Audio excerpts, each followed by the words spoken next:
Jadi the next unicorn, the next startup yang besar, the next UKM yang sukses, the next entrepreneur yang sukses, itu adalah orang-orang yang telah ditekan sekeras mungkin. Tapi kalau sekarang pun sebenarnya pandemi belum berakhir, gue tetap akan terus berkarya sih. Kenapa gue bilang long term? Karena bisnis ini bukan bisnis short term. Kita belajar hal yang baru sih pada saat waktu kita jalanin sisi hidup Shopee ini gitu. UMKM menjadi sektor yang paling terdampak di tengah pandemi. Maraknya sepi penjualan, maraknya juga pemutusan hubungan kerja menjadikan banyak perusahaan-perusahaan yang banyak gulung tikar. Hal ini juga menyebabkan UMKM ikut terkena dampak dari pandemi COVID-19. Padahal kita tahu ya, di tahun 1998, UMKM itu sempat menjadi sendi-sendi dalam pembangunan perekonomian di Indonesia. Padahal perusahaan-perusahaan besar lainnya itu pada gulung tikar. Nah, pas banget hari ini di Pikes kita bakal ngajak Pinvestor untuk ngobrol-ngobrol santai. Itu kebetulan kita ada di salah satu studio di Bilangan Cipete, punya teman kita, namanya Bisa Live. Bersama narasumber kita yang adalah, coba ini lumayan banyak nih ya Bapak ya. Bapak ini adalah mentor startup, Bapak pebisnis, dosen muda yang penuh talenta, dan saat ini juga aktif sebagai kepala program studi di Universitas Prastia Mulia. Bapak Sony. Enaknya manggilnya Bapak apa Mas ya? Mas aja. Assalamualaikum. Waalaikumsalam warahmatullahi wabarakatuh. Nice to meet you. Akhirnya ketemu juga ya kita ya. Sama-sama, terima kasih telah diundang pada hari ini. Tapi sebelum kita mulai ngobrol-ngobrol santai ya, mungkin kita langsung kenalan aja dulu kali ya dengan Mas Sony. Siap. Silakan Mas Sony. Oke, baik. Selamat pagi, siang, sore semuanya. Perkenalkan, nama saya adalah Sony Agustiawan. Saya dipercaya untuk diskusi pada sore hari ini gitu ya. Jadi perkenalan sedikit tentang saya adalah salah satu dosen di Universitas Prastia Mulia, jurusan S1 Bisnis. Dan kebetulan sekarang saya juga dipercaya periode kedua sebagai manajer program di jurusan S1 Bisnis. Namun selain itu, saya juga punya tanggung jawab sebagai penanggung jawab produksi, atau mungkin orang kenal dengan COO gitu ya, di perusahaan keluarga. Nama perusahaannya adalah PT Tanamas Industri Komunitas.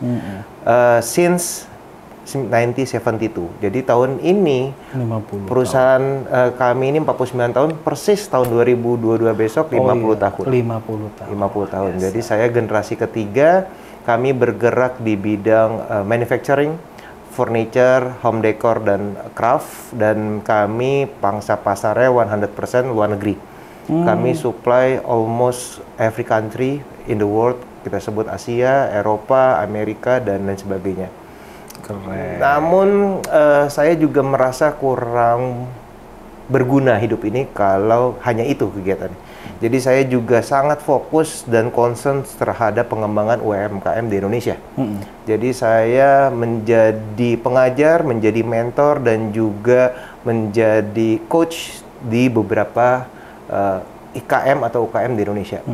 Saya punya teman-teman menti IKM dan UKM tuh dari Sumatera, Jawa, Sulawesi, Kalimantan, hingga ke Indonesia Timur. Jadi itulah kurang lebih aktivitas saya, di mana saya mengajar para generasi muda, di mana saya menjalankan tanggung responsibility sebagai penerus family business, dan juga saya menjalankan my passions dalam mensupport IKM Indonesia. Luar biasa. Jadi topik kita hari ini adalah kita mau bahas tentang UMKM ya, Mas. Siap. Tapi nanti sebelum itu gue pengen tanya dulu sama lo. Ya. Lo kan masih aktif nih sebagai dosen. Ya. Emang bedanya apa sih di Prastia Mulia kan sekolah bisnis nih? Betul. Apa sih bedanya sama kuliah biasa gitu? Kayak let's say kuliah kelas ekonomi gitu. Kelas ekonomi, jurusan ekonomi. Ya. Kalau gue kan komunikasi nih. Ya. Bedanya apa sih emang? Oke, Jadi saya sebetulnya Universitas Prasetya Mulia bukan kampus pertama saya ngajar gitu. Saya pernah ngajar di beberapa kampus lain sebelumnya. Namun kenapa saya melabuhkan sampai saat ini di Prasetya Mulia karena kurikulumnya luar biasa. Benar-benar kurikulum yang mensupport penciptaan atau mendorong adanya UKM muda, mendorong adanya startup baru dan mendorong para entrepreneur yang pasti. Yes. Kita bicara kurikulumnya sangat beda. Kita kurikulumnya mengadopsi dari beberapa university bisnis terbaik di dunia. Katakanlah kita mengadap dari Stanford, kita juga dari Babson, dari Harvard dan lain sebagainya. Jadi memang kita mencari formula kurikulum terbaik untuk mendidik para calon entrepreneur. Itu yang pertama dari segi kurikulum. Yang kedua, kami juga mendorong mahasiswa benar-benar merasakan real experience menjadi entrepreneur. Jadi di Prasmul itu dari semester 1 tahun pertama mereka sudah wajib bikin ide bisnis. Hingga lulus pun mereka wajib membuahkan, menelurkan ide bisnis yang harus dijalankan. Jadi katakanlah kita per tahun itu Prasetya Mulia menelurkan tidak kurang dari 100 ide bisnis. Every year. Tidak kurang dari 100 ide bisnis. Dan setiap mahasiswa itu wajib memiliki ide bisnis minimum 4 selama dia kuliah di Prasmul 4 tahun. Jadi memang benar-benar ini saya merasa wah ini memang tempat saya nih. Saya pengen ngajar, saya pengen mendidik calon entrepreneur di mana kurikulum dan ekosistemnya berjalan dengan sinkron. Di sisi lain juga, lu kan pebisnis juga kan? Yes. Karena kalau saya cuma ngajar katakanlah di universitas yang konvensional gitu ya, kita tidak nyebut merek gitu ya, saya hanya ngajar teori. Sedangkan teori itu akan tidak terupdate dengan kondisi di lapangan masing-masing negara. Katakanlah teorinya dari Amerika gitu ya, belum tentu teori tersebut bisa langsung digunakan dan relevan di Indonesia itu bisa. Gitu. Jadi emang ada adjustment. Adjustment ini bisa didapatkan ketika mahasiswa membaca teori dan mengimplementasikan. So they know how to use these tools, this theory in Indonesia context, in fashion industry context, in craft context, in F&B context gitu. Jadi sangat benar-benar adapt with kondisi di tempat mahasiswa itu berada. Keren juga. Berarti lu menikmati ya dengan... Wah, sangat. Jadi saya kalau orang bilang, Son, lu udah punya family business, you are a leader in there gitu ya. Kenapa sih masih sibuk ngajar, sibuk bantuin UKM? Karena gue merasa kok ada yang kurang nih. Ada yang kurang. Kok gue merasa nggak berkontribusi sih gitu. Kayaknya gue merasa ya manusia itu memang uang nggak mungkin dipungkiri, orang butuh uang. Tapi ada hal lain yang nggak gue dapetin gitu. Ketika uang gue banyak dan gue tidak mendapatkan kenyamanan, ada yang salah. Gue merasa salah nih hidup gue. Jadi ketika gue ngajar, gue melihat mahasiswa itu dapat ilmu, mereka mengimplementasikan ilmu, gue bantuin UKM itu diskusi dan mereka jadi maju, mahasiswa bikin bisnis, gue merasa yes, gue berguna. Ini hati gue di sini nih ya. Yes, Sony Agustiawan memberikan makna untuk hidup orang lain. Itu yang menurut gue nggak akan terbayarkan. Wih, luar biasa. Tapi gue penasaran deh, serunya jadi dosen tuh apa sih? Gue kalau gue inget ya zaman gue kuliah dulu nih ya, Pinvestor adalah gue itu sering banget bercandain dosen gue. Gitu. Iya. Sekarang gue berhadapan dengan salah satu dosen. Gue pengen salim Pak, salim dulu Pak. Serunya jadi dosen tuh apa sih? Lo ada cerita-cerita menarik nggak? Yang pasti kalau jadi dosen lo nggak akan pernah merasa tua. Yang pertama itu. Oke. Karena lo akan ketemu setiap tahun anak muda baru. Dan setiap ketemu anak muda baru, lo merasa bagian dari mereka. Jadi ketika umur kita bertambah, tapi my life is not bertambah juga gitu. Karena gue berinteraksi dengan anak-anak muda terus. Iya. Update my knowledge juga selalu terdepan. Karena gue dapat informasi dari anak-anak muda. Setuju sih. Kemudian yang kedua, gue tahu pergaulan mereka, gue bisa bahasa mereka, jadi gue bisa hidup dimanapun dan gue merasa I'm young in everywhere. Lo tipikal dosen yang di kampus tuh, lo tipikalnya yang model kayak gimana? Yang kayak, kan gue dulu ada tuh ya, kalau gue di kampus ada dosen yang asik banget, Ya. ada dosen yang killer banget gitu kan. Gitu. Lu termasuk yang mana? Nah, ini gue bingung gue jawabnya. Karena gini, ketika gue ngobrol sama mahasiswi, ketika orang nanya ke mahasiswi gue, Pak Sony itu gimana? Rata-rata kalau dibikin survei, Sony itu adalah dosen yang killer. Gue sangat galak, gue sangat tegas, gue sangat disiplin, gue sangat menuntut. Oke. Gitu ya. Jadi itu persepsi yang sekilas kalau bicara tentang Sony di kampus. Tapi while mereka gue ajar, gue bimbing, sebagian besar ketemu 2-3 tahun lagi ketika mereka lulus, mereka bilang, Pak, alhamdulillah gue ketemu lu waktu kuliah. Lu memberikan gue bekal sehingga ketika gue kerja, gue tahu apa yang diminta oleh bos gue. Ketika gue bikin bisnis, gue tahu kerasnya bisnis itu seperti apa. Jadi mungkin mereka ketika gue berikan insight atau gue berikan tekanan atau challenge, mereka merasa ini beban. Tapi ketika mereka bisa melewati proses itu, baru mereka akan mendapatkan hikmahnya. Iya, mereka terbiasa di Drill. Yes. Biasa di drill. Gue galak banget, gue sangat dan sorry to say, saya adalah orang yang kalau mahasiswa bikin ide bisnis, saya bilang jelek. Saya bilang, nih idenya nggak bakal Caur sukses. nih gitu kan, cari yang lain deh. Atau quote-unquote saya pernah beberapa kali bilang nih idenya sampah gitu. Tapi saya di depan disclaimer sebelum kita mulai kelas saya bilang, sorry ya, saya akan ngomong apa adanya. Kalau saya bilang bagus. Kalau saya bilang jelek. Saya bukan tipe kalau orang yang baik-baikin kalian berbesar kepala, dan ketika kalian gagal, kalian nyalain saya. Kok kata Pak Sony bagus, tapi kenapa gagal gitu ya? Karena saya nggak mau disalahin. Jadi saya lebih senang bilang jelek, sehingga mereka punya waktu untuk merevise. Ketika mereka merevise idenya yang kurang bagus tadi, dia akan keluar dengan ide yang sudah lebih bagus. Lebih Dan matang. itu punya potensi. Dibanding saya bilang, oke, nggak apa-apa kok, cukup bagus, silakan terusin. Saya merasa memberikan jebakan. Nggak fair. Saya lebih baik, oke, jelek, bagus, gitu. Dan ini tentunya saya pasti setiap awal sesi, baik ketemu IKM, ketemu mahasiswa, saya selalu bilang di depan, saya akan ngomong apa adanya. Jadi ketika terjadi komunikasi seperti tadi, mereka nggak baper. Gitu. Dan mereka juga tidak salah tangkap, wah kok Pak Sony ngomongnya kasar tuh. Karena kita memang sudah make agreement in the front. Udah lo kasih disclaimer di depan. Yes, kayak gitu. Tapi ada ide-ide menarik apa nih dari anak-anak lo nih? Nah, So far nih, kayak kita ngomongin anak-anak lo itu kan pasti yang tadi lu cerita, lo bilang minimal lo harus punya 4 ide bisnis gitu kan? yes. Lo came up harus, lo harus datang ke gua came up with for business ideas gitu kan? Yang keren-keren tuh apa aja tuh? Oke. Menariknya karena saya di Prasmul itu setiap angkatan S1 bisnis kita punya mahasiswa baru sekitar 500 mahasiswa gitu ya. Iya. Dengan per tahun kurang lebih ada 100 ide yang lolos. Tapi ide yang tidak lolos itu banyak behind the scene-nya gitu ya. Dan dari situ saya selalu melihat, wah iya ya, kenapa ya ide ini nggak muncul di pikiran saya? Oh kenapa ya ide ini nggak muncul dari kakak kelasnya? Jadi memang karena mereka tahu kompetisi di Prasetya Mulia itu tough gitu ya. Jadi hanya ide bisnis yang punya value, ide bisnis yang punya prospek, yang bisa sustain, itulah ide bisnis yang bisa lolos. Jadi mereka di-force untuk mencari ide bisnis yang sangat kreatif, sehingga ketika saya dapat ide bisnis, saya juga belanja. Tapi tentunya saya tidak boleh gunakan buat kepentingan pribadi kan.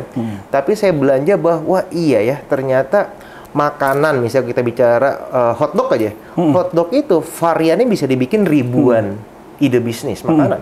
Kita bicara kemeja, ada ribuan jenis kemeja yang bisa didesain, yang bisa didevelop. Dan itu akan saya dapatkan ketika saya ketemu mahasiswa. Jadi idenya luar biasa. Bahkan seringkali idenya kadang-kadang unbelievable. Kok bisa ya mereka kepikiran ide? Kadang-kadang saya juga merasa, wah hebat kamu. Wah lu hebat sih. Dan itulah memang senangnya kita sebagai mediator tuh itu. Karena beda generasi juga kali ya. Betul. Kita kan besar di masa-masa kita baca blog gitu ya. Betul. Mereka tuh besar di masa-masa udah kondisinya udah begini nih, udah melek digital, melek media dan lain-lain. Semua udah serba simpel gitu. Akhirnya mereka makin kreatif. Gue setuju sih kalau lo ngomong kayak gitu. Bisa jadi dengan tindakan lo nge-push mereka, mereka tuh bisa jadi bibit-bibit unicorn di Indonesia. Ya, itu pasti. Biasa. Karena gue punya satu hal sebenarnya poin penting.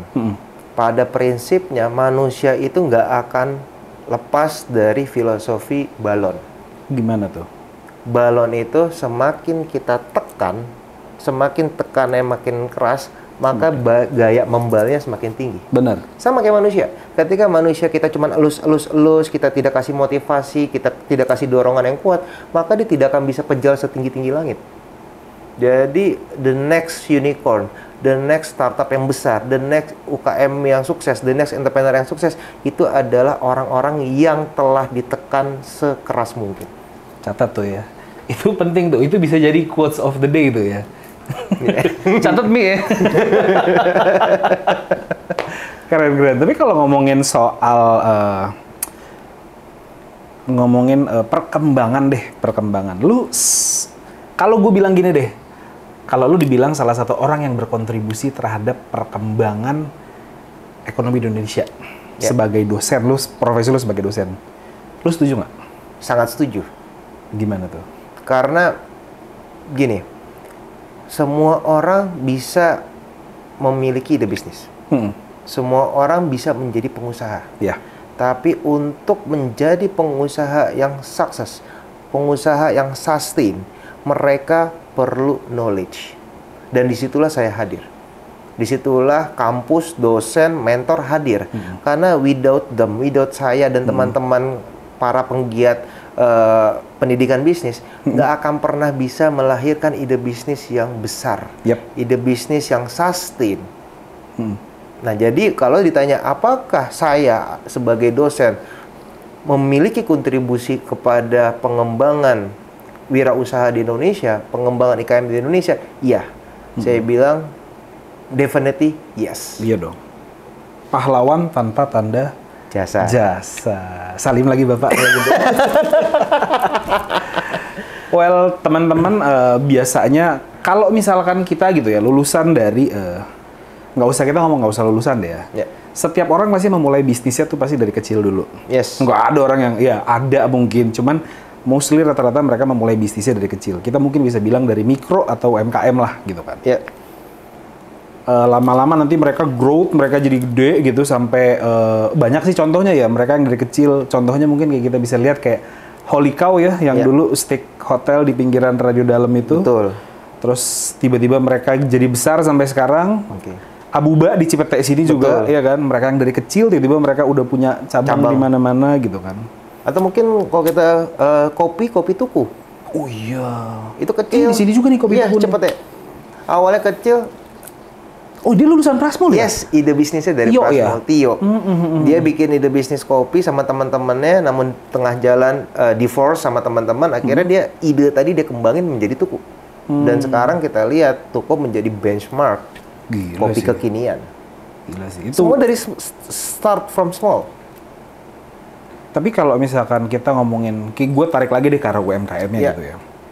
Kita kan tahu lah ya, kita memasuki masa pandemi di mana UMKM ini mulai banget kena dampaknya gitu. Yes.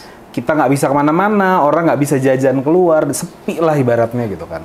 Akhirnya perekonomian jadi lesu. Ya. Lu gimana perasaan lu? Sedih nggak sih lo ngelihat? Barangkali kan itu bisa jadi anak didik lu gitu kan? Betul, betul. Nah, inilah mental. Karena sebenarnya entrepreneur itu the way of life. Entrepreneur itu adalah mentality, mindset. Jadi entrepreneur yang benar-benar baik, yang benar-benar bagus adalah entrepreneur yang bisa adaptif.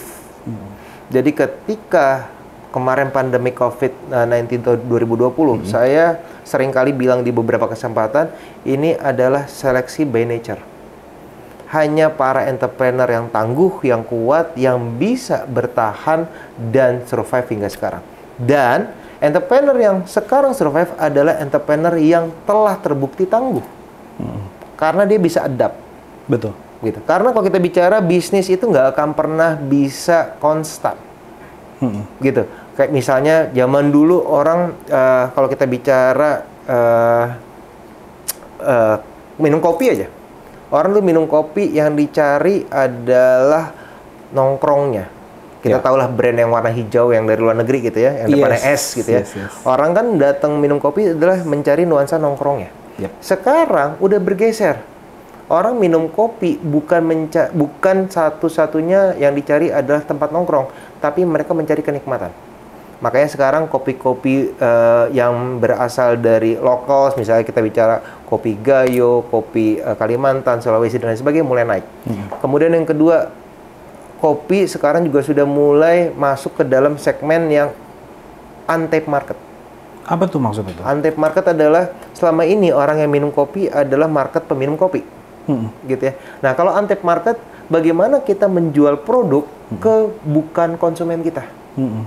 Selama ini orang nggak mau minum kopi, pahit, terlalu strong, bikin ngantuk, rasanya nggak enak. Akhirnya timbul inovasi, kopi dikasih susu, dikasih gula aren.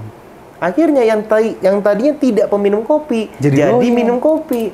Bahkan mungkin kalau pakai data gitu ya, banyak sekali market baru yang minum kopi. Itu yang disebut untapped market. Jadi membuat inovasi produk yang sudah ada agar bisa dinikmati oleh market yang bukan market yang lama. Itu menarik. Catat. Harus dicatat investor. Gue juga sendiri manggut-manggut dengerin nih. Baik Pak dosen. Senang ya kita godain Pak dosen. Aduh. Hai anak-anak Prasmul, ini dosen kamu lagi kita bercandain nih, boleh ya? Oke. Tapi gue sebetulnya ada satu pertanyaan tadi yang gue miss ya gitu. Bukan miss sih, maksudnya lupa gue tanyain sebetulnya. Ini lo kan masih aktif nih sampai saat ini nih ya di Prasmul ngajar gitu kan. Artinya berarti program agendanya juga masih jalan dong, agenda belajarnya juga masih berjalan dong. Nah kan di masa disruptif ini nih ya, itu dari anak-anak lo tuh ada ide-ide apa tuh yang keren-keren tuh? Yang pastinya mahasiswa Prasmul ini sekarang banyak melakukan inovasi dalam hal pemasaran. Gitu. Jadi pemasaran selama ini mereka punya ide marketing 60% offline, 40% online. Online-nya pun masih online yang umum lah, masukin iklan, kemudian search engine dan lain sebagainya. Tapi dengan adanya pandemi COVID-19 kemarin, bisnis modelnya berubah. Kayak gimana sih? Karena market offline sedang terbatas, gitu ada PPKM, PSBB dan lain sebagainya. Akhirnya mereka switch. Mereka mencoba memikirkan bagaimana menjual online dengan efektif. Contohnya, kemarin ada anak Prasmul yang jualan melalui TikTok. Waktu dulu, TikTok itu bukan tempat jualan. Tapi anak Prasmul mendobrak, dia jualan di TikTok alat makeup. Dan bisnisnya, dia dapatin sekitar ratusan juta dalam waktu beberapa hari saja. Itu adalah inovasi yang benar-benar gila. Dia melihat, wah orang main TikTok. Tapi selama ini TikTok itu untuk lucu-lucuan, joget-jogetan gitu ya. Dan dia bikin, dia analisa gitu. Karena anak Prasmul selalu dididik untuk melakukan analisis dalam pengambilan keputusan. Dia lihat, ini yang nonton banyak dan banyak yang follower sangat aktif. Orang ini joget diikutin, gitu. Berarti dia melihat engagementnya tinggi nih.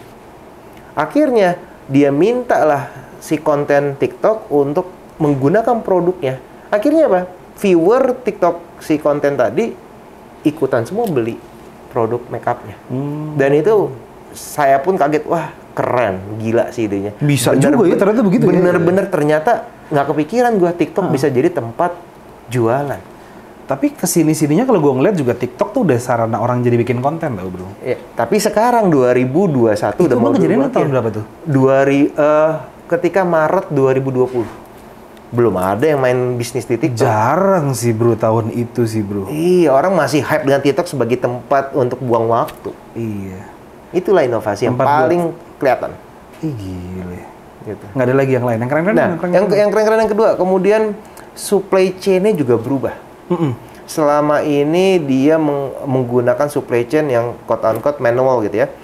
Dia beli bahan baku, kemudian dia proses produksi, dan dia jual ke konsumen. Itu adalah konvensional supply chain ya. Kalau sekarang dia menggunakan cloud. Jadi dia bisa dapat supplier vendor dari manapun. Kemudian dia taruh hub di beberapa titik kota untuk mengejar agar ongkirnya menjadi murah. Jadi banyak ide bisnis yang bahkan si pebisnisnya nggak megang barang ya. Dia create idea, dia cari vendor, dia set up design, set up quality, dia set up everything sampai vendornya sudah siap, akhirnya dia jualkan.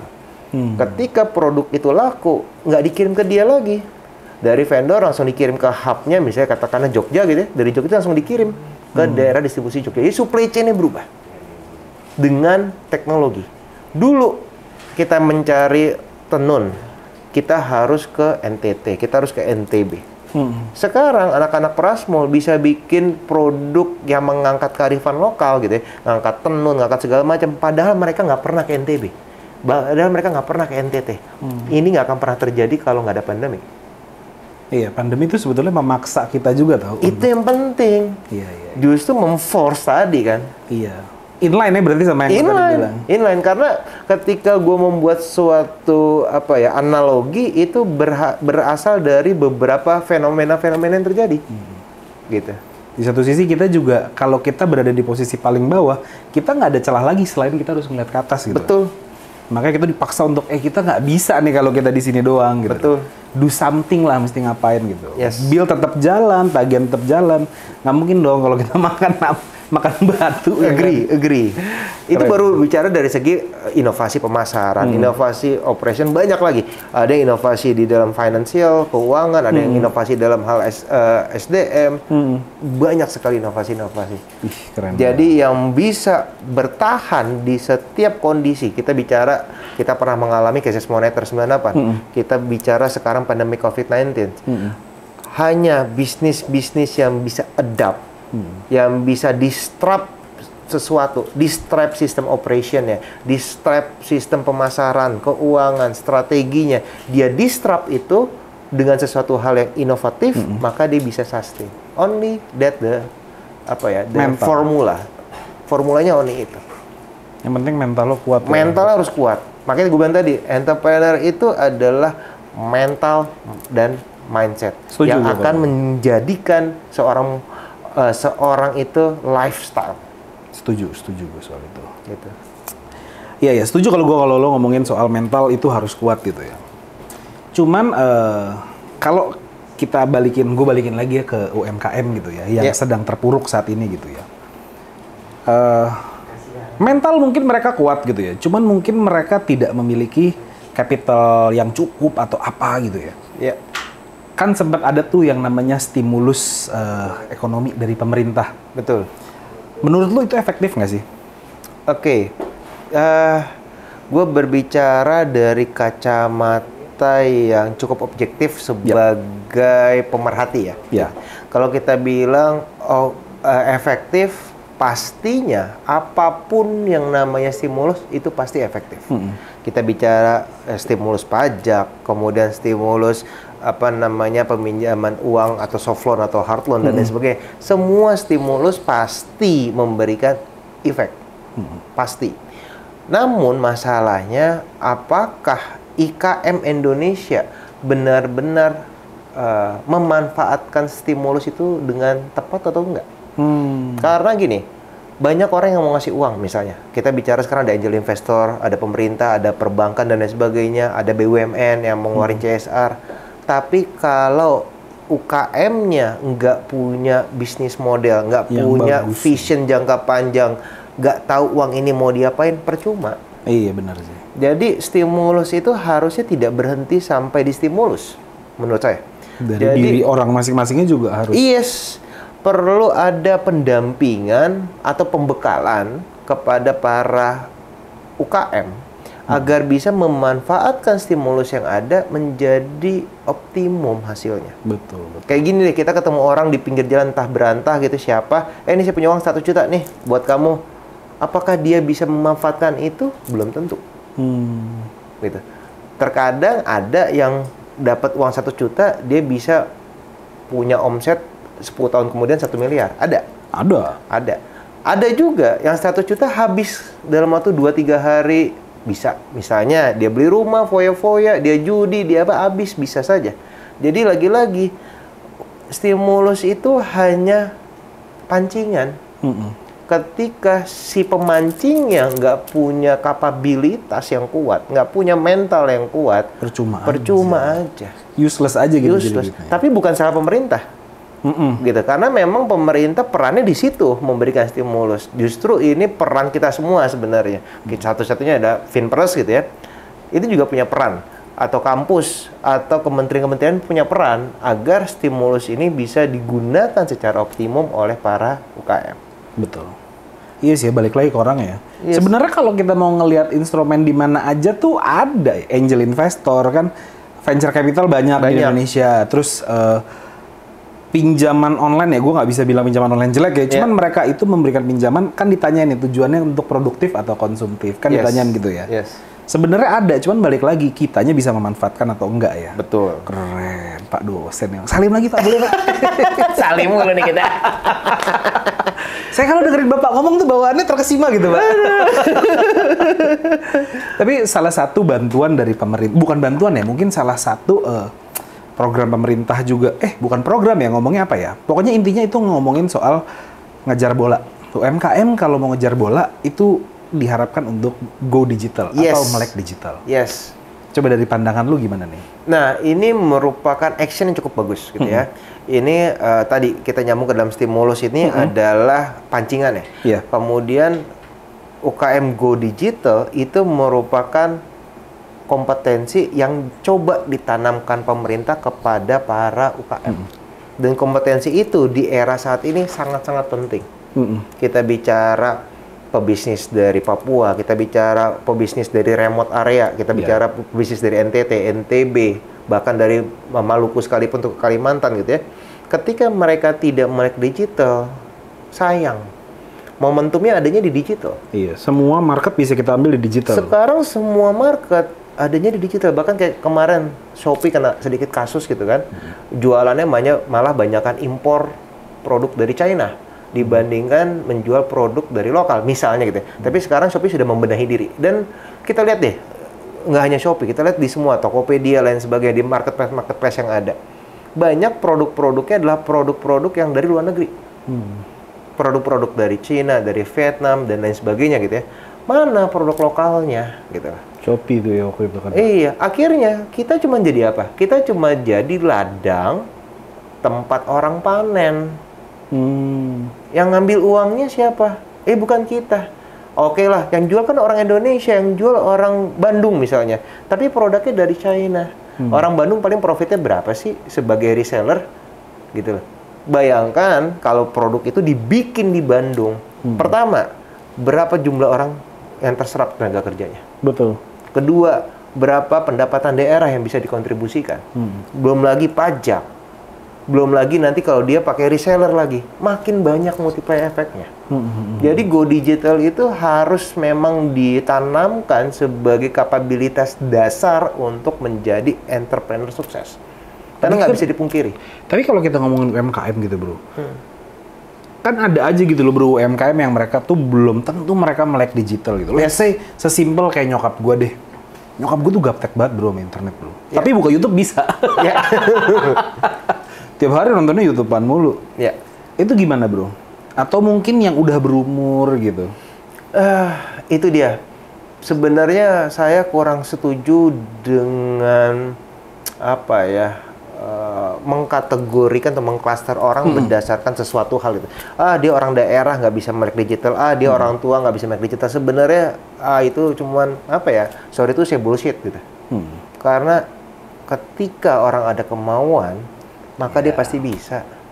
Iya sih. Kalau dia mau aja. Iya, kalau dia mau. Sekarang kita tanya, masa petani disuruh pakai digital? Jangan salah. Sekarang lihat berapa banyak petani yang pakai smartphone. Yes. Apa fungsinya mereka? Akhirnya mereka cuma Facebookan dan YouTubean yang nggak jelas dan sebagainya. Coba digunakan the same gadget. Nggak usah beli gadget baru, the same gadget. Dia buka Google misalnya, dia cari supplier atau distributor karung beras, supplier karung beras, dia bisa dapetin harga yang termurah mungkin dari segi tadi. Betul. Gitu. Jadi tadi jangan hanya berpikir saya kan nggak jualan, saya kan cuma produksi, buat apa saya go digital? Enggak juga, karena digital itu tidak hanya untuk marketing, untuk operation, keuangan. Contohnya sekarang deh, berapa banyak UMKM yang bisa bikin cash flow? Berapa banyak UMKM yang bisa bikin neraca keuangan? Sekarang dengan ada digital, banyak aplikasi dari yang berbayar sampai yang gratis. Ya. Bisa bikin cash flow. Dia tahu, oke, saya omsetnya sekian, profitnya sekian, oh saya rugi. Udah based on digital. Itu bicara tentang peran digital dalam keuangan.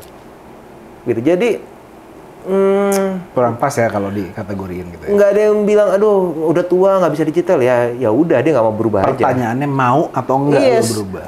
Kembali Ada ke nih toolsnya gitu kan. Kembali ke tadi awal. Kalau orang nggak mau adapt, nggak mau beradaptasi, ya siap-siap untuk mati. Ketika dia mati karena tidak mau adaptasi, jangan salin orang lain. Yes. Banyak yang blaming. Banyak. Makanya kita juga dari diri kita sendiri, kita juga harus memberikan diri kita self improvement gitu ya. Yes. Kita harus berkembang seiring waktu karena jika kita tidak berkembang nanti kita akan tergantikan. Betul. Masuk Pak Eko. Betul. Setuju ya berarti Betul. ya? Kayak dosen ya, kalau dosen cuma tahu ilmu, dia nggak bisa mengaplikasikan ilmu, ya tergantikan dengan dosen-dosen yang punya kapabilitas lebih. Benar. In every aspect, di semua aspek. Gitu. Kita bicara tukang nasi goreng gitu. Kalau tukang nasi goreng cuma gitu-gitu aja, nggak ada improvement, ya mati lama-lama. Iya, makanya dia download tuh Ada GoFood, ada Gojek, ada GrabFood, ada Shopee Food. dipanjangin tangannya Iya. kan untuk dagang. Itu apa? Literasi digital. Sesederhana itu bisa memberikan dampak. Itu kalau cuman satu poin. Kalau dia bisa memanfaatkan poin-poin digital yang lain, bayangkan bisa Gila, sebesar luar apa biasa dia. industri 4.0 ini yang membantu kehidupan kita ya. Yes, nggak bisa nggak bisa lari dari sini, nggak bisa. Iya. Kita dipaksa untuk masuk ke dalam dunia digital di masa-masa pandemi ini juga di Betul. Indonesia. Gila emang. Kalau dilus-lus aja mah kita nggak bakal berkembang ya kan? Yes, nggak bakal berkembang. Nih, gue ada pertanyaan lagi nih. Coba nih. Ini lumayan banyak nih, gue baca dikit ya. Iya. Stimulus udah tadi bla bla bla bla, berdasarkan oke. Menurut Mas dosen dalam bisnis itu bener nggak sih mindset paling utama? Dan gimana menurut lu soal anak-anak muda yang bikin bisnis FOMO-FOMOan alias ikut-ikutan? Bukan profit tapi buat status sosial aja. Yes. Nah, ini menarik pertanyaan ini karena memang tidak dipungkiri kalau kita bicara data gitu ya. Pertumbuhan UKM, pertumbuhan entrepreneur itu cukup bagus angkanya. Cukup Yes. bagus tapi belum bagus, itu cukup bagus.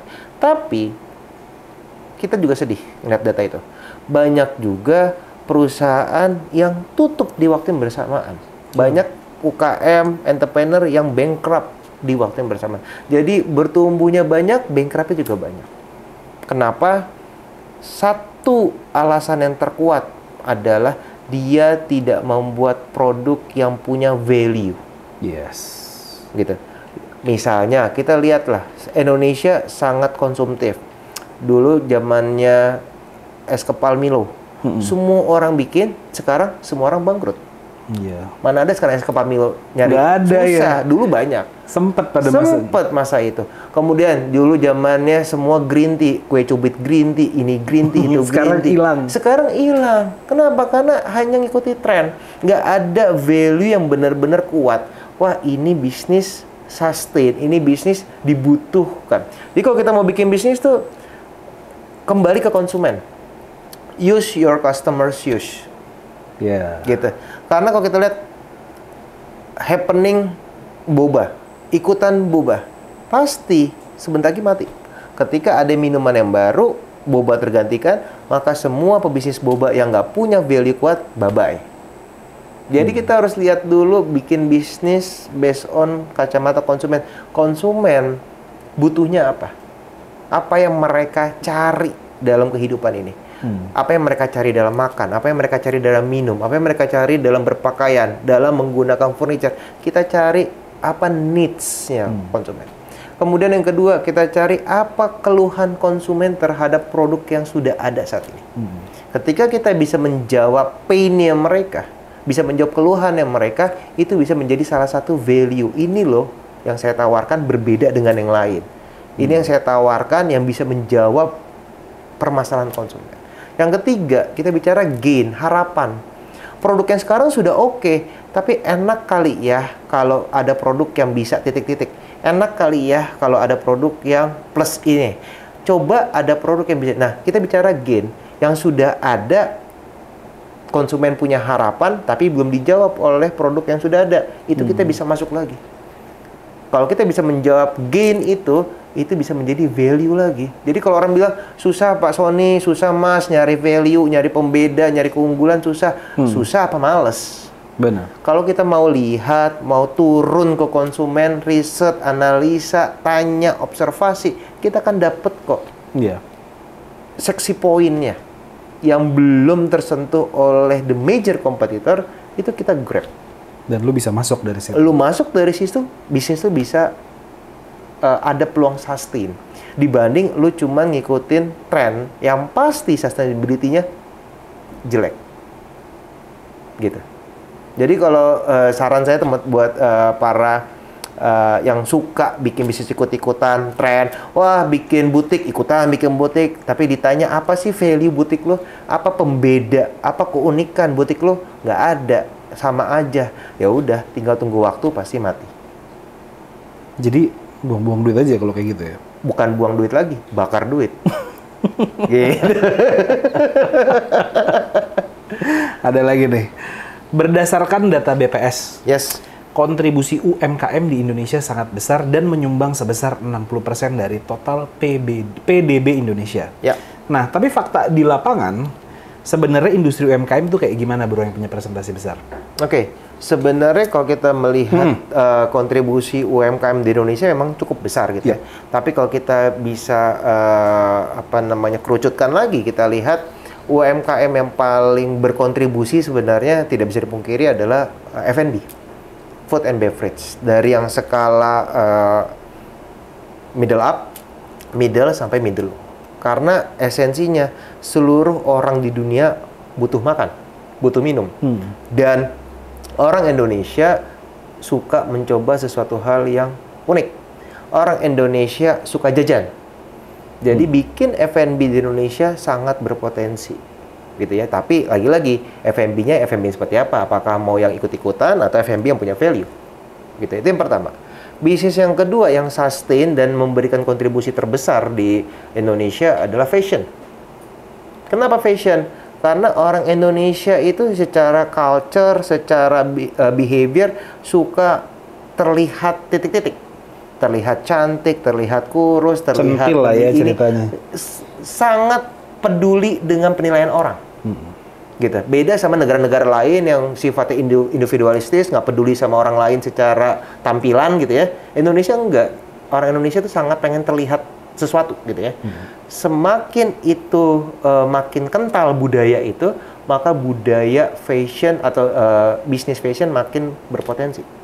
Kita bisa bicara baju, kemeja, celana, sepatu, tas, aksesoris, anting, bandu dan lain sebagainya. Itu akan sangat terus tumbuh karena permintaannya banyak. Simbol kekayaan soalnya, Pak. Bagi beberapa orang gitu ya. Kayak orang mungkin simbol kekayaannya naik Mercedes-Benz, naik Alphard. Kalau gue sih enggak, gue naik motor ke sini. Sama, Pak. Bagi gue itu gimmick lah. Iya. Itu gimmick. Sesuatu hal yang mungkin agar terlihat, tapi sebenarnya ada hal yang harus dilihat lebih jauh. Kekayaan hati dan kekayaan mental. Benar. Itu yang kedua tadi ya, kalau kita tadi kembali ke F&B, fashion. Dan yang ketiga yang menarik adalah produk craft atau kriya. Wah, itu seksi banget. Iya. Indonesia punya kekayaan luar biasa. Kita punya kekayaan alam. Kita punya bahan baku yang melimpah.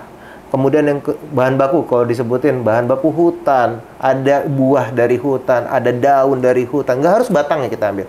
Kita punya laut yang segitu luasnya. Kekayaan lautnya belum teroptimalkan gitu ya. Kemudian kita bicara keanekaragaman budaya. Setiap kota, setiap desa, setiap wilayah punya story, punya fairy tale, punya kerajinan tangan. Itu menjadi potensi. Kenapa? Karena ketika kita bisa membuat produk kriya, produk kerajinan tangan yang memiliki nilai-nilai, nilai budaya, nilai leluhur, maka nilai jual produk tersebut akan naik harganya. Bahan bakunya mungkin misalnya kita bikin tenun aja ya, bahan baku kainnya berapa sih sebenarnya gitu, bayar SDM-nya berapa sih, tapi yang dinilai dari harga tenun bukan biaya SDM, bukan biaya bahan baku, tapi nilai budayanya yang kita beli Jadi memang Indonesia kuat di situ. Orang luar negeri melihat itu sebagai emas jangka panjang Indonesia yang belum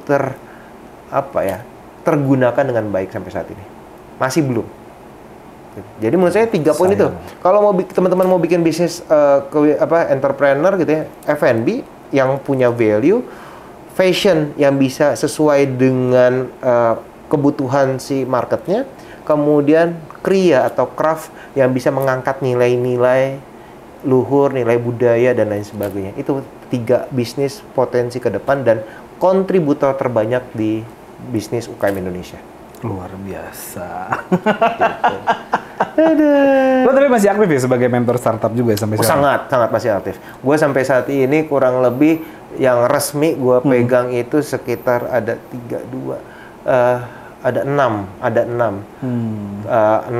yang masih aktif gitu ya. Kalau yang pasif totalnya sekitar ada 25-an.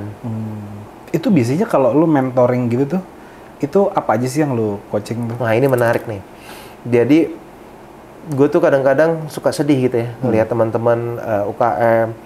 Aduh, lu punya desain keren, lu punya ide keren, tapi kenapa marketingnya kayak gitu sih? Gitu. Atau produknya keren, bisnisnya punya prospek, tapi kenapa proses produksinya masih gitu sih? Atau kadang-kadang kita tanya lah ke teman-teman UKM, berapa omset, berapa profit per bulan? Mereka nggak bisa jawab secara benar gitu ya. Mereka cuma ya kira-kira sekian, ya lumayan lah bisa buat anak sekolah, ya lumayan bisa buat makan. No, bisnis nggak kayak gitu. Harus bisa kehitung apakah yang kita lakukan memberikan dampak yang signifikan nggak untuk bisnis itu sendiri. Karena semakin bisnisnya maju, maka multiply efeknya juga akan semakin besar. Keren. Gitu. Jadi gue bantuin semua aspek. Gue bantuin mereka pembenahan operationnya. Gue bantuin mereka pembenahan pemasaran, pembenahan keuangan, pembenahan SDM, pembenahan strategi. Dari A sampai Z gue bantuin mereka. Intensinya apa sih? Emangnya gue dapat gaji dari mereka? Emang gue dapat saham? Enggak. Cuman ya tadi kembali ke kepuasan batin. Ketika gue melihat orang itu maju, tumbuh, berkembang dan memberikan dampak yang besar, maka gue merasa alhamdulillah gue punya arti yang bisa berkontribusi terhadap orang lain. Gue punya arti dalam hidup ini kepada orang lain. Gila, lu baik banget ya bro ya bang ya. Ya inilah kalau kita punya uang, mau mati dibawa uang berapa sih? Iya. Uang nggak dibawa mati ya? Iya. Tapi kalau kita punya menanam benih kebaikan, insya Allah amalnya nanti diganti. Insya Allah. Paling enggak ketika gue mati yang doain banyak. Sesederhana itu gue, Bang. Iya. Sesederhana itu. Ketika gue mati, yang doain banyak. Sederhana itu. Karena itu membuat gue ke surga, bukan duit. Tapi kalau orang mau nyari itu ya, misalkan orang pengen nyari lu untuk mendapatkan mentoring ini, orang tuh mesti kemana sih? Kebetulan kalau sekarang saya afiliasinya kan ke kampus Prasetya Mulia gitu ya. Dan juga memang saya ditunjuk secara keorganisasian oleh kementerian-kementerian. Saya bantuin Kementerian Perindustrian, saya bantuin Kementerian Perikanan dan Kelautan gitu. Iya, gue baca tuh kemarin di CV lu yang 10 halaman itu. Habis gue bingung mau kate di mana. Gue begitu ngeliat CV, astaga, ini 10 halaman nih.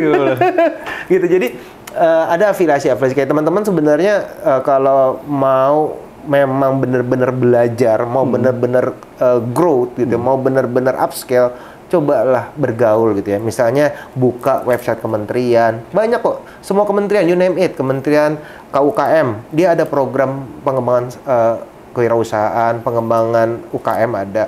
Kita bicara Kementerian Perdagangan ada, Kementerian Perindustrian, semua kementerian ada. Semua tuh bantuin UKM. Cuman masalahnya UKM-nya kadang-kadang nggak mau dibantuin. Atau mungkin nggak tahu ada program itu. Padahal sebenarnya seperti yang gue pernah ngobrol gitu ya, sebelumnya gue pernah ngobrol sama salah satu perwakilan dari Kemenkop UKM gitu ya, Bu Christine.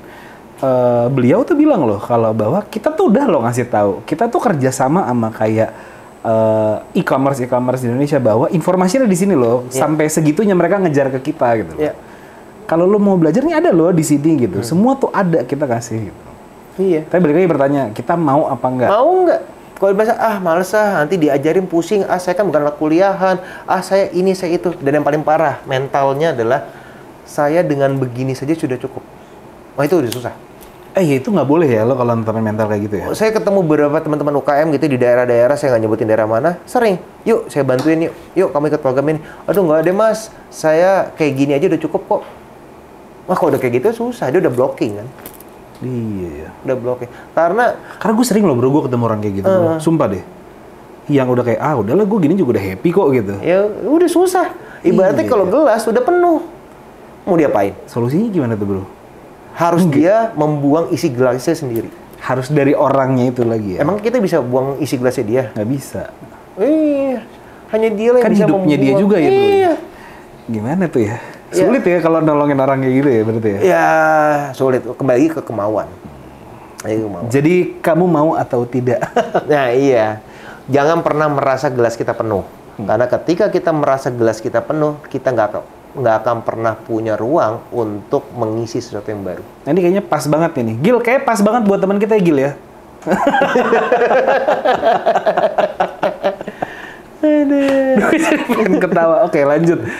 Lo in the next 5 years. Yes. In the next 5 years, si startup ini bakalan kayak gimana sih menurut lo? Okay. Kali aja kita bisa dapat bocoran, ada yang bisa kita kulik gitu. Oke. Kita bicara startup tuh ada beberapa kategori gitu ya. Ada startup yang digital, startup non digital itulah yang terbesar dua pembagian gitu ya. Kalau startup digital saya yakin akan sangat-sangat berkembang gitu ya, karena satu, lulusan atau anak-anak muda sekarang mereka sudah well educated. Kemudian mereka sudah melek digital. Mereka sudah bisa benchmarking ke berbagai macam negara di belahan dunia ini gitu ya. Sehingga saya yakin akan banyak startup digital yang menjamur ke depan. Gitu. Cuman memang dalam 5 tahun pasti akan ada beberapa unicorn baru, tapi akan banyak startup digital yang akan tumbang pasti. Tadi lagi-lagi dia kuat nggak? Apa yang dia tawarkan ke masyarakat benar-benar produk atau service yang dibutuhkan nggak gitu. Itu yang startup digital. Kalau yang startup non digital itu sih bakal booming Indonesia. Karena kalau kita ngeliat effort dari kita, dunia kampus mendorong luar biasa, pemerintah mendorong luar biasa, dan berbagai tangan yang lain, ada angel investor, ada BUMN dan lain sebagainya, semua sama-sama mendorong gitu ya. Bahkan kan waktu itu Pak Jokowi sempat punya program 1000 startup. 1000 gitu startup. Ya. Yes. Kalau itu diteruskan, itu akan melahirkan paling nggak 10% aja yang sukses, itu udah gede banget untuk Indonesia. Gitu. Kalau program itu gimana tuh bro menurut sekarang bro? Terus terang saya nggak begitu mendengar ya. Beda sama ketika dulu di launching pertama kali. Mungkin sekarang fokus pemerintah lebih ke arah penanganan COVID gitu ya. Jadi mungkin saya sih tidak blaming pemerintah, tapi mungkin program ini harusnya tetap didorong gitu. Karena program 1000 startup itu kan program yang cukup komprehensif gitu. Kalau saya lihat ada tidak hanya ngasih pelatihan, tapi ada pendampingan dan lain sebagainya, ada pendanaan. Harusnya itu seperti business incubation kan, business incubation yang di-create oleh satu negara. Harusnya kalau itu didorong terus, akan semakin tinggi loncatan-loncatan perkembangan bisnis startup ke depan. Tapi kalau misalkan kita ngomongin field-nya nih ya, kenapa sih startup itu banyak yang failed? Faktornya apa aja sih? Oke. Based on data ya? Based on data. Ada survei dari 100 Forces, dia membuat suatu survei gitu ya, kepada startup di seluruh dunia. Survei itu mengatakan bahwa sebagian besar startup gagal karena membuat sesuatu yang tidak dibutuhkan oleh konsumen. Tidak diinginkan oleh konsumen. Jadi masalahnya adalah market research-nya. Kurang matang ya. Bahkan banyak startup yang nggak bikin market research. Mereka merasa, gue pinter, gue punya ide, bikin. Akhirnya gagal. Ada yang merasa, gue lulusan luar negeri, bikin, gagal. Ada, gue lulusan universitas terkenal, bikin, gagal. Gitu. Ada yang punya idealisme, gue kayaknya yakin deh kalau ini bakal sukses. Yakin, ya udah. Kalau modalnya yakin juga lah untuk gagal. Tapi modalnya itu bukan yakin, research. Wah, apa yang dibutuhkan sama masyarakat? Iya, jangan bilang, Pak Sony dosen research. No. ini UKM itu merasa research itu adalah barang mewah. No. Research itu adalah filosofi dalam berbisnis. Ketika kita mau melangkah, mengambil keputusan apapun, keputusan bikin produk, nentuin market, nentuin pricing, nentuin sistem produksi, based on research. Nggak boleh pakai intuisi atau kayaknya, atau menurut saya. Nggak bisa. Gitu. Jadi yang salah itu, nggak ada research. Dia membuat sesuatu hal yang konsumen nggak mau, konsumen nggak butuh. Kita jualan deh, katakanlah, ini bahasa gampang ya. Saya jualan misalnya, saya suka jengkol misalnya. Saya suka jengkol, saya bikinlah jus jengkol. Pertama, karena saya suka. Yang kedua, karena saya tahu supplier jengkol. Yang ketiga, saya yakini jengkol bermanfaat buat kesehatan. Akhirnya gue bikinlah pabrik kemasan minuman jengkol. Gue jual ke Indomart, Alfamart, ke mart-mart yang lain. Nggak laku. Kenapa? Ya karena so tahu. Mulai bisnis based on Intuisi aja. intuisi. Jangan ya. Jadi investor jangan ya. Kalau mau bisnis, usahakan research. Wajib, bukan usahakan. Wajib hukumnya. Catat. Wajib hukumnya. Well, kita ke arah personal aja kali ya. Siap. Sekarang ya. UMKM jadi udah dicatat semuanya investor. Mudah-mudahan semua dicatat. Kalau belum nanti jangan lupa aja diulang-ulang. Tadi di menit keberapa saya juga lupa. Cuman ini setiap dia habis gue tanya, dia jawab, gue langsung salim. Coba deh kayak. Well, lo kan sekarang aktif di bisnis company nih. Yes. Generasi ke 3. 3. Berarti itu dari awalnya dari eyang lo ya? Iya, bukan kebetulan. Alhamdulillah saya diwarisi legacy gitu ya dari almarhum kakek saya. Itu ceritanya gimana sih bro nih company-nya ini dari start dari awal? Oke, Tanamas Industri Komunitas gitu. Jadi ini nama Tanamas itu adalah nama marga kakek saya. Kebetulan saya orang Sumatera Barat, orang Padang gitu ya. Sama. Wah sama kita berarti. Sama. Bisa, udah. Nah, jadi Tanamas itu namanya dulu Taname gitu ya, marga Taname. Nah, jadi kakek saya itu almarhum adalah pejuang di Sumatera Barat zamannya pejuang kemerdekaan gitu ya. Dia salah satu pimpinan di Batalion Sumatera Barat. Ya. Kemudian ketika saat itu perang dan lain sebagainya, dia diasingkan ke Jepang. Jadi kakek saya diasingkan ke Jepang, dia disuruh sama Jepang untuk belajar fotografi di Jepang. Kemudian di Jepang, dia melihat banyak sekali produk-produk rotan. Ada, kalau kita bicara nonton film-film Jepang zaman dulu, tempat tidur Jepang, sandaran kepalanya atau bantalnya itu terbuat dari tatami Jepang gitu ya. Dari anyaman rotan atau tatami rotan. Kemudian kita bicara penutup ruangan, penyekat ruangannya dari rotan. Kemudian melihat tikernya rotan, alat makannya bambu dan lain sebagainya. Dia melihat, wah ini sih Indonesia banyak gitu. Karena kan kakek saya ketika perang mainnya di hutan dia di Sumatera Barat. Ini Indonesia banyak. Akhirnya dia ketemu sama orang Jepang situ. Ini kalau saya jualan kayak gini, gimana caranya? Ya udah, kamu bawa dari Indonesia kirim ke sini, saya yang jualin. Awalnya gitu. Jadi kakek saya dulu pulang ke Indonesia ngumpulin dari berbagai macam pengrajin-pengrajin pinggir jalan, dibeli, taruh di garasi rumah, kemudian diekspor. Dan kakek saya itu adalah eksportir furniture pertama di Indonesia, dapat penghargaan dari presiden saat itu, gitu ya. Jadi dia ekspor produknya, konsumennya udah ada di Jepang. Kemudian makin ke sini, tuntutan kualitas, improvement dari segi finishing, akhirnya sebelum dikirim di finishing dulu, dikasih warna, dikasih pelapis dan lain sebagainya. Itu dikerjakan di garasi rumah. Nah gitu. Dan ayah saya ketika itu sedang kuliah semester 1, semester 2 teknik elektro. Terus dia bilang, bantuin saya nggak punya tenaga. Akhirnya ayah saya nggak nerusin kuliah. Jadi ayah saya nggak sarjana gitu. Kemudian dia bantuin kakek berdua, bantuin sampai akhirnya punya pabrik gitu ya. Kita pabrik pertama itu di Parung, Bogor. Kemudian kita punya pabrik juga di Tangerang. Kemudian kita punya pabrik di Cirebon 1, bikin pabrik lagi Cirebon 2, Cirebon 3 gitu ya. Gila, banyak ya bro ya berarti. Alhamdulillah cukup banyak. Kemudian kita partneran factory sama Tasik, kita partneran factory sama Jepara dan lain sebagainya. Jadi begitulah. Jadi benar-benar dari 000 dan tanpa pinjaman bank saat itu. Luar biasa ya. Gimana caranya? Prinsip kakek saya adalah ketika kita nanam pohon, petik buahnya, jangan tebang pohonnya. Jadi dari hasil itu dia investasikan lagi. Jadi profitnya itu diputar untuk produksi, diputar buat beli mesin, diputar buat beli tanah, diputar Jadi buat upscale terus ya. upscale. Jadi jangan, nah ini nih mental sekarang nih teman-teman UKM gitu ya. Ketika punya uang dikit, beli rumah.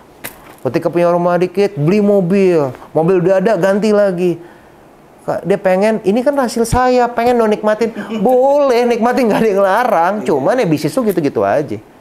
Gitu. Sampai sekarang didikan kakek saya, makanya tuh saya kemana-mana, mayority saya naik motor.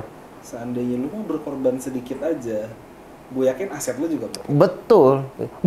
Bukan karena gue nggak bisa beli mobil, gue punya mobil. Bukan gue nggak bisa menikmati kemewahan, gue bisa kalau mau. Masalahnya gue nggak diajarin gitu. Iya. Diajarin hidup sederhana sehingga apa yang lo punya bisa lo kembangin lagi. Gitu. Iya, udah lanjut dulu. Oke. Terus semakin berkembang, alhamdulillah kakek saya meninggal, akhirnya ayah saya nerusin, kemudian adiknya ayah saya bantuin gitu ya, menjadi CFO keuangan gitu ya. Kemudian kakak saya masuk, bantuin jadi marketing, saya masuk jadi produksi, akhirnya sekarang ya turunlah ke kita-kita ini. Jadi ya ini legacy lah. Dari cuma Jepang, yang dari garasi rumah, sekarang sudah around the world. Sebutin misalnya kayak contoh ini, bukannya saya sombong ya. Saya pernah supply ke IKEA, saya pernah supply ke Walmart, ke Target, ke JCPenney ini, you name it, toko-toko furniture di dunia kita supply. Gitu. Jadi kalau ngeliat ke IKEA ini kan barang gue gitu loh. Jadi ya itu, start small, bigger and bigger. Gila, bro. Orari berarti nih. Orari apa? Apa tuh? Orang rich ya. Enggak juga. Dosen. Karyawan ada berapa jadi total semua? Oke, kita top list pernah sampai karyawan itu, sebentar, gue sampai lupa. Satu pabrik sekitar 200-an. Sekarang lu punya ada Sekarang Cirebon. kita yang Cirebon, Tangerang, Parung, kemudian ada joint company Tasik sama Jepara. Satu company ada Sekitar 200-an. Itu the highest moment kita pernah. Gila, lu berarti juga menyerap pekerja juga ya. Itu dia kenapa kontribusinya cukup lumayan ya? Itu dia kenapa gua mau turun ke UKM, karena didikan keluarga gua, lu harus berkontribusi. Lu duit berarti udah banyak ya? Lu ngapain jadi dosen, bro? Receh aja gitu ya, ini gak sih? Setuju gak sih? Receh aja gitu loh. Maksud gua ngapain gitu loh jadi dosen? Nah ini pertanyaan sulit nih. Gue setiap ngomong sama orang, setiap diskusi, ujungnya tuh lari ke situ. Gue bingung jawabnya apa. Kenapa? Jawab ini nanti disangka sombong. Jawab itu. Oke. Gue pengen dengar honest review dari lo. Kenapa? Oke, gini. Ketika honest review ya. Honest answer. Oke. Ketika kita mengumpulkan uang gitu ya, nggak akan pernah ada habisnya sih, nggak akan pernah ada cukupnya gitu. Kita punya 10 juta, 100 juta, 1M, 2M, nggak akan pernah cukup gitu ya. Kalau orang cukup, Afi Rahmat mungkin nggak akan syuting lagi. Iya. Kalau orang ada puasnya, orang nggak ada puasnya. Terus gue merasa kalau ngumpulin uang sebanyak-banyaknya, apa itu yang membuat orang itu tenang dalam hidup? Apa itu yang membuat orang bahagia dalam hidup? Enggak, ternyata. Gue pernah ketika kuliah S1 lulus menikmati kehidupan, you name it lah. Apa kehidupan anak muda yang punya duit, gue lakuin gitu ya. You name it gitu. Cuman gue merasa gini doang gitu. Abis misalnya kota dugem, gini doang gitu. Kayaknya kok nggak ada artinya, nggak berbekas. Terus gue menemukan titik ketika gue S2, terus terang momen gue shift itu S2. S2 gue kan strategi manajemen gitu ya. Gue diajarin sama orang-orang hebat strategi manajemen Indonesia dari Harvard juga gitu ya. Gue diajarin bagaimana suatu strategi yang benar bisa merubah negara gitu. Jadi dari situlah gue mikir, ketika lulus, gue kebetulan lulusan angkatan pertama, batch pertama, dan lulusan pertama juga gitu. Di Indonesia, di UI saat itu. Gue merasa, gue punya knowledge, gue punya ide-ide strategi, kenapa nggak gue share gitu. Akhirnya gue mencoba lah bakti sama negara gitu ya. Gue coba bakti ke negara, gue coba masuk ke politik gitu ya. Karena menurut gue dengan strategi yang saya punya, saya bisa berguna untuk negara sehingga negara ini menjadi maju. This is the idealism gitu ya. Kemudian ketika saya masuk politik, setahun, 2 tahun, saya merasa, wah kalau kayak gini terus bahaya sih. Saya kayaknya nggak akan pernah bisa berkontribusi banyak di negara dengan sistem politik saat itu. Saya merasa yang ada bukan saya membenahi negara, malah saya bisa jadi salah satu orang yang merusak negara. Saya takut. Gitu. Wah ini berbeda banget sama ajaran keluarga saya. Gitu. Akhirnya saya mencoba memilih mundur dari politik. Tapi bingung lagi nih, ngapain nih gue gitu ya. Saya punya kemampuan, alhamdulillah dikasih Tuhan kesempatan buat belajar, dikasih kapabilitas, alhamdulillah banget, dikasih didikan yang cukup bagus dari orang tua gitu ya, dari keluarga besar. Apa ya yang saya lakukan? Gitu. Iya, itu kayaknya lu punya sesuatu, pengen lu muntahin, tapi lu nggak tahu mau muntahin kemana gitu. Kalau gue sih bikin YouTube ya. Gue bingung mau ngapain nih gue gitu kan? Apa yang harus gue lakukan nih? Tapi gue pengen berbuat buat negara. Akhirnya gue mutusin untuk ngajar dan dapet tawaran dari pembimbing. Pembimbing S2. So, mau coba ngajar nggak? Yuk coba ngajar. Ngajar sekali. Hari pertama gue ngajar, deg-degannya setengah mati. Persiapannya 2 minggu, masuk kelas keringat dingin, stres banget gitu ya. Tapi ketika gue keluar dari kelas, saat itu juga gue merasa, wah anjrit enak banget. Iya, enak ya. Wah gila, abis ngelepas sesuatu yang lu tahan, ketika lu keluarin, wah itu Di saat lo memiliki wadah untuk lo sharing, wah itu nikmat sih, itu kenikmatan tak tertandingi. Keluar gue dapet tanda tangan kan, biasalah kayak gue itu masih jadi dosen dosen tamu, dapat tanda tangan, dapat honor. Gue sampai nggak lihat nilainya berapa, masukin kantong udah. Tadi itu lo happy banget. Itu udah happy banget. Wah gila, gue ngajar enak banget gitu loh. Jadi gue, wah ini nih, ini adalah tempat gue untuk menanam amal baik. Akhirnya gue terusin dan alhamdulillah gue di usia yang cukup muda saat itu, gue sekitar umur 26, 27, 28 sekitar itu gue udah dipercaya jadi pimpinan di salah satu perguruan tinggi di Indonesia. Gue jadi kepala program studi di situ. Ini yang sekarang ini. Bukan, tempat yang lain. Yang sebelumnya. Yang sebelumnya. Habis itu gue pindah ke diminta bantuin kampus lain, mereka butuh bantuan, gue support. Alhamdulillah gue dipercaya dikasih posisi lagi gitu. Jadi direktur salah satu program gitu ya. Terus terakhir beberapa pindah-pindah sekarang udah lama di Prasetya Mulia dan dipercaya jadi kepala manajer program S1 bisnis 2 periode ini. Ya tadi bener-bener cuman karena ya pengen bener-bener berbakti, merasa diri ini bermakna untuk orang lain. Gue kalau masih minta salim lagi basi. Salim dulu Pak. Oke, lanjut deh nih yang ke kakek lu gitu. Iya. Kakek lu ini kan tadi ngajarin lu untuk upscale bisnis lu kayak. Kalau lu punya tanaman buah gitu ya, kalau lu punya pohon buah, jangan lu potong pohonnya, lu ambil buahnya, lu tanam lagi. Iya. Terinspirasi dari situ kakek lu kan akhirnya alhamdulillah bisa mewarisi ke kalian ini sekeluarga gitu ya. Iya. Dari sisi lu sendiri lu ada nggak terinspirasi banget gitu dari kakek lu dan lu melakukan sesuatu investasi yang sama gitu kayak kakek lu yang berujung jadi aset kah atau apa? Oke. Gini. Ketika perusahaannya levelnya masih kecil, mungkin investasi berupa material tuh terlihat gitu ya. Nambah tanah, nambah bangunan, itu akan terlihat. Kemudian dipegang sama bokap, alhamdulillah bokap itu investasi terbesar dari bokap adalah expand market. Ya, jadi bokap itu adalah yang membawa tanah emas ini menjadi benderanya besar banget gitu. Jadi bokap the hero of the marketing itu bokap gitu ya. Nah, terus gue ngeliat mana? Wah, aset alhamdulillah kayak di Cirebon gitu ya. Tanah udah beberapa hektar dan masih banyak tanah yang belum dibangun. Nah, by the way, saya 6 bulan terakhir lagi bangun pabrik lagi nih di Cirebon. Pabrik kita sebut integrated company. Saya desain pabriknya, saya coba gabungkan beberapa pabrik itu yang esensial proses saya pindahkan ke satu pabrik. Namanya pabrik integrated company. insya Allah nanti Januari kita peresmian gitu ya, Januari 2022. Nah, jadi saya lihat apalagi ya gitu, tanah udah banyak. Saya kalau mau invest tanah lagi ya menggarami lautan, nggak begitu kelihatan gitu ya. Kemudian kalau market, bokap tuh udah almost every country in the world, bokap udah masukin gitu. Terus apa yang bisa gue perbuat? Nah ini, yang gue perbuat adalah yang pertama yang menurut saya paling berdampak insya Allah gitu ya, adalah saya bikin sistem. Karena bayangin kakek saya tentara, ayah saya adalah orang yang tidak lulus kuliah.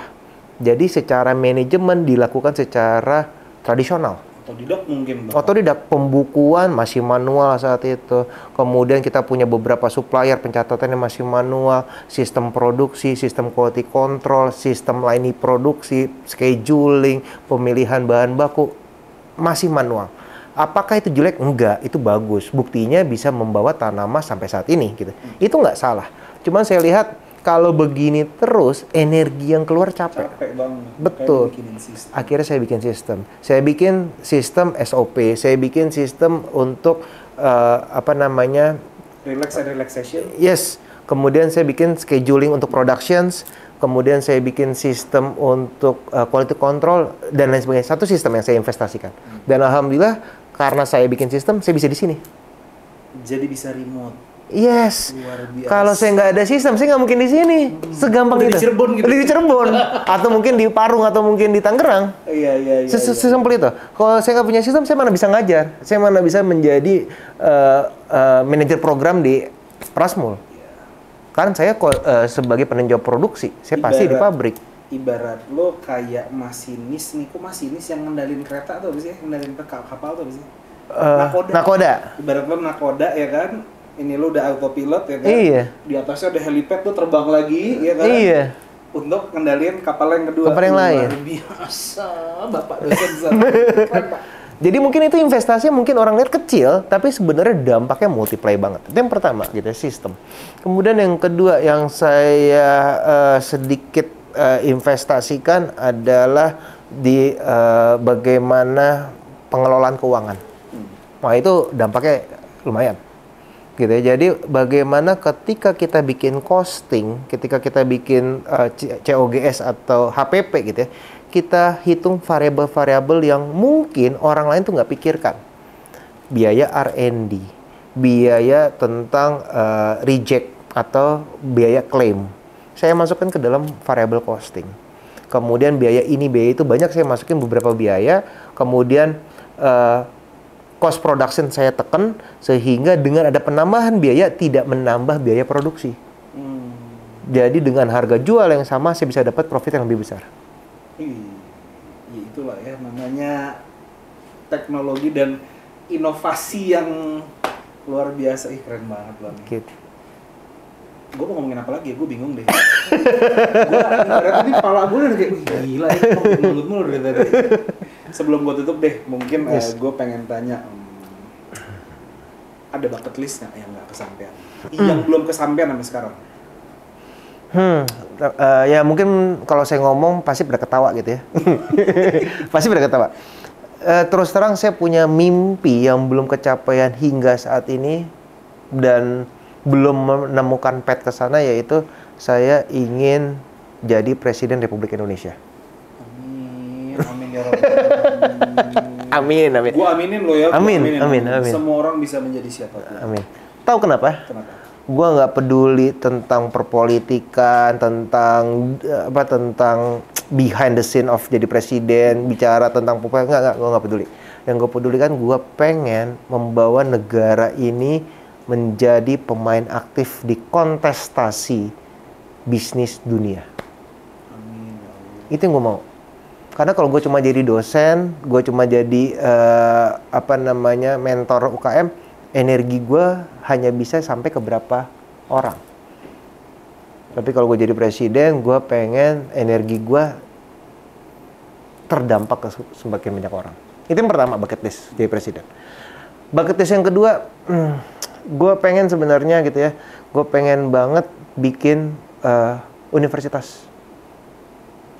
Gue pengen bikin institusi pendidikan universitas khususnya untuk pelaku-pelaku family business di bidang furniture, kriya, dan craft.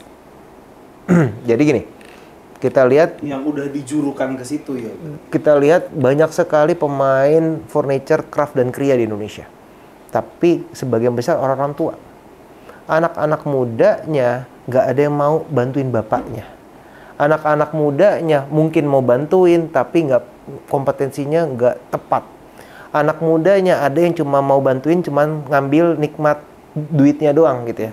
Gue mau, yuk sini yuk. Kita ada satu lembaga pendidikan, institusi, lu kuliah, diajarin tekniknya, diajarin ilmunya, lu harus balik ke family business.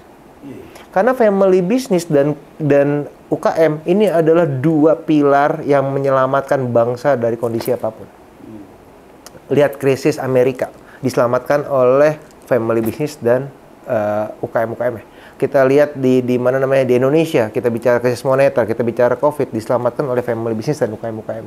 Karena itu adalah pilarnya ekonomi Indonesia. Presiden kita kan juga bisnisnya furniture. Yes. Anak-anaknya nggak ada yang mau nerusin tuh. Iya. Iya, kenapa ya, sayang ya padahal ya. Iya loh ya. Ayah saya tuh dekat sama Pak Jokowi. Kita kan juga, saya juga sempat beberapa kali ketemu gitu ya. Kita kan satu asosiasi juga. Saya kan juga beberapa kali jadi ketua asosiasi. Gitu. Iya, memang ya tadi itu. Sayang sih orang Indonesia, anak-anak muda sekarang pengen bikin bisnis, bikin pengusaha, bla bla bla gitu ya. Tapi kalau saya selalu bilang, kalau bapakmu, ayahmu, ibumu punya usaha, punya bisnis, bantuin itu dulu. Lalu sesukses apapun bisnis kalian, para pemuda, kalau orang tuanya bikin bisnis nggak dibantuin, nggak akan bisa dapat berkah. Percaya sama gue? Jadi gue mesti bantuin bakmi ayam mak gue dulu nih juga ya. Ibu gue bisnis bakmi ayam. Bantuin dong. Bantuin, kalau mau bikin passion bisnis sendiri, ya kenapa enggak? Yaudah deh, gue cabut dulu nih kalau gitu. Gimana? Gue pulang dulu aja. Gitu. Karena menjaga itu lebih sulit dibanding membuat. Nurunin berat badan juga lebih gampang nurunin. Menjaganya susah. Susah Bang. Makanya baju kita gelap-gelapin begini biar kelihatan lebar. Terakhir gimana Gil? Dan satu lagi gini, saya ada pesan gitu ya ke semua audience gitu ya. Please use Indonesian produk. Karena kalau bukan kita yang menggunakan produk UKM, bukan kita yang memakan makanan UKM, siapa lagi? Ya, jangan sampai kita bangga menggunakan produk-produk luar negeri, tapi dampak ke orang Indonesianya nggak ada. Buat apa lu bangga gitu? Misalnya saya bukannya gimana ya, saya selalu support gitu. Ini contohnya nih jam kayu, keren nggak bro? Keren. Ini buatan Indonesia. Ini menti gue gitu. Kacamata gue kayu, sepatu gue buatan Indonesia. Almost my outfit Indonesia. Ini baju gue nggak Gatot Kaca. Gue nggak pakai Zara, gue nggak pakai Eigner. What for? Gue lebih bangga dengan ini. Gue buka dulu kali baju gue ya. Gue kesini nih. Gitu. Tapi baju lo keren, Gatot Kaca. Gitu loh. Salah satu yang penggemar Pandawa 5. Oke. Lanjut.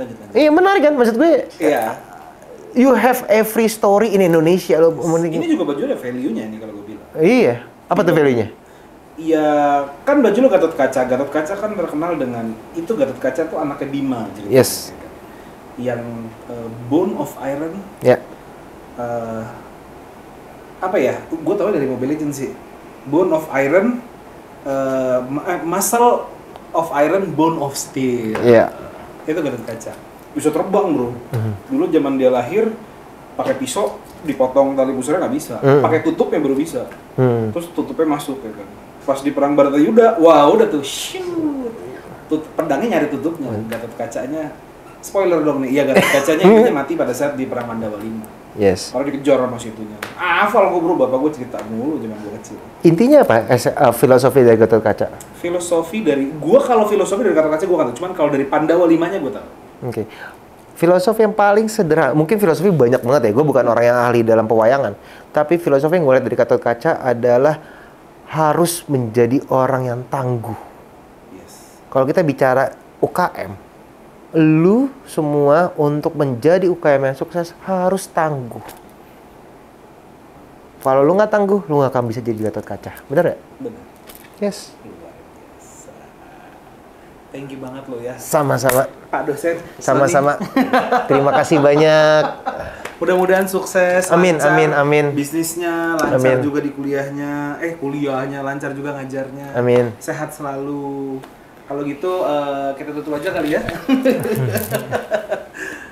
Jangan lupa di likes, di subscribe, di share dan di komen biar kita bisa sama-sama belajar. Ya Pak D ya. Betul.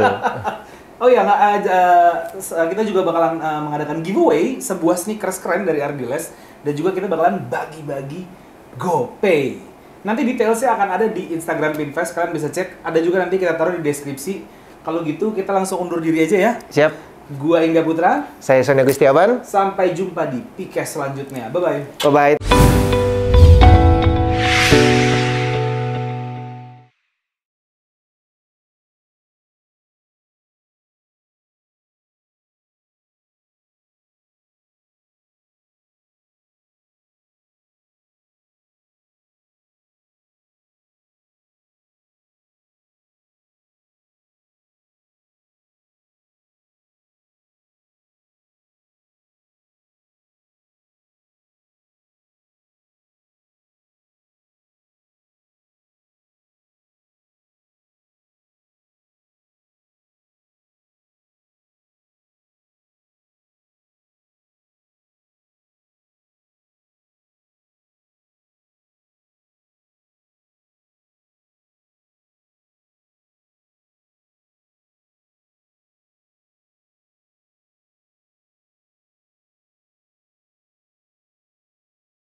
Jangan lupa di likes, di subscribe, di share dan di komen biar kita bisa sama-sama belajar. Ya Pak D ya. Oh ya, kita juga bakalan mengadakan giveaway sebuah sneakers keren dari Ardiles dan juga kita bakalan bagi-bagi GoPay. Nanti detailsnya akan ada di Instagram Pinvest, kalian bisa cek. Ada juga nanti kita taruh di deskripsi. Kalau gitu kita langsung undur diri aja ya. Yap. Gua Ingga Putra. Saya Sony Agustiawan. Sampai jumpa di Pikes selanjutnya. Bye-bye. Bye-bye. Thank you.